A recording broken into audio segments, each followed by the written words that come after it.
বিসমিল্লাহির রহমানির রহিম।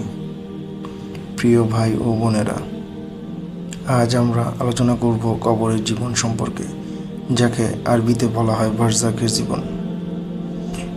আল্লাহ তাআলা কোরআনে ইরশাদ করেন, তাদের সামনে রয়েছে বারজাখ পুনরুত্থান দিবস পর্যন্ত।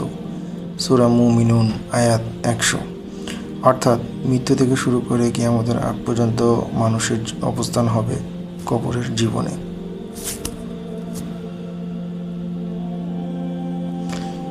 প্রথমত আমরা শুরু করব যে মৃত্যুর পরে আমাদের কবর জীবনটা কেমন হবে। মৃত্যুর সাথে সাথে মানুষের দুনিয়ার জীবন থেকে বিদায় নেয়। কবর হচ্ছে আখিরাতের প্রথম ধাপ। রাসূলুল্লাহ সাল্লাল্লাহু আলাইহি ওয়াসাল্লাম বলেছেন, কবর আখিরাতের প্রথম ধাপ। যদি সে এই ধাপে মুক্তি পেয়ে যায় তাহলে পরের ধাপগুলো অনেকটাই সোজা হয়ে যায়। ফেরেশতাদের কিছু প্রশ্ন হবে। কবরের বারজাখের জীবনে মুনকার ও নাকির দুজন ফেরেশতা আমাদের সাথে থাকেন এবং মৃত্যুর পরে এই দুজন ফেরেশতা আমাদেরকে জিজ্ঞেস করবেন যে তোমার রবকে, তোমার দিন কি এবং তোমার নবী কি। মুমিন ব্যক্তিরা সহজে উত্তর দেবে, আমার রব আল্লাহ, আমার দিন ইসলাম, আর আমার নবী মুহাম্মদ মুস্তাফা সাল্লাল্লাহু আলাইহি ওয়াসাল্লাম। কিন্তু কাফের ও মুনাফিক যারা থাকবে তারা ইসলাম সম্পর্কে অনভিজ্ঞ থাকায় তারা কিছু জবাব দিতে পারবে না। কবরের আযাব ও নিয়ামত। রাসূলুল্লাহ সাল্লাল্লাহু আলাইহি ওয়াসাল্লাম বলেছেন, কবর হয় জান্নাতের বাগানসমূহের একটি অথবা জাহান্নামের গর্তসমূহের একটি গর্ত। তিরমিজি হাদিস। মুমিনের কবর প্রশস্ত করে দেওয়া হবে, জান্নাতের দরজা খুলে দেওয়া হবে, আর কাফির ও পাপীর কবর অন্ধকার ও চাপের মধ্যে থাকবে, আগুন ও শাস্তি প্রদর্শিত হবে। কবরের রাত সম্পর্কে আসুন আমরা কিছু আলোচনা করি।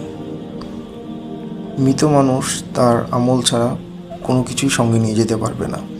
কবরের নিঃসঙ্গতায় শুধু আমাদের নামাজ, রোজা, জাকাত, দোয়া, সাদকা এবং আমাদের সৎকর্ম আমাদের সঙ্গ দিবে।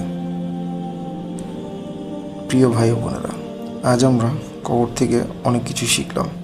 কবরের জীবন সবাইকেই আমাদের মুখোমুখি হতে হবে এবং আমরা চেষ্টা করব দুনিয়াতে থাকাকালীনই আমরা আমাদের সৎকর্মগুলো কাজে লাগিয়ে যেন এই কর্মগুলো আমরা আমাদের সাথে নিয়ে যেতে পারি। প্রিয় ভাই ও বোনেরা, কবরের জীবন এক চিরস্থায়ী বাস্তবতা। আজ আমরা যদি দুনিয়াতে আল্লাহর হুকুম মেনে চলি, নামাজ কায়েম করি, পাপ থেকে বাঁচি, সৎকর্মে অগ্রসর হই, তাহলে কবর হবে জান্নাতের বাগান। অন্যথায় এটি হবে জাহান্নামের একটি আবাসস্থল।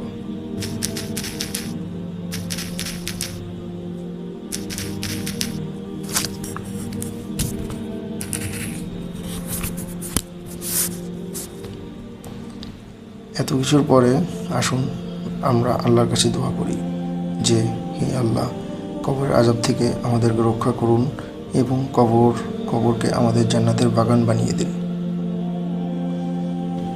এই আলোচনার মূল প্রেক্ষিতে আমরা কিছু বলতে পারি। কবরের জীবন হলো আখিরাতের শুরু। এই জীবনের প্রস্তুতি দুনিয়াতেই নিতে হবে। তাই আল্লাহর প্রতি ঈমান, আমল এবং তাকওয়ার মাধ্যমে আমরা আমাদের কবরকে জান্নাতের একটি ছোট্ট বাগান বানাতে পারি। প্রিয় ভাই ও বোনেরা, আজকে আমরা কবর নিয়ে কিছু কথাবার্তা বললাম।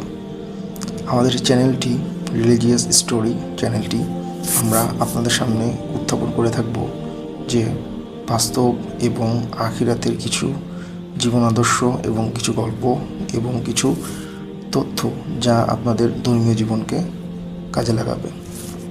আমরা আশা করব আমাদের এই কথাগুলো আপনাদের বিন্দুমাত্র হলেও অনুভূতিতে নাড়া দিবে।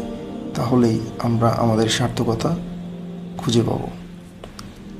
আমাদের চ্যানেলটি যদি ভালো লাগে এবং নেক্সট যে ভিডিওগুলো সেগুলো যদি দেখতে চান, তাহলে আমাদের অনুরোধ থাকবে আমাদের চ্যানেলটি সাবস্ক্রাইব করবেন।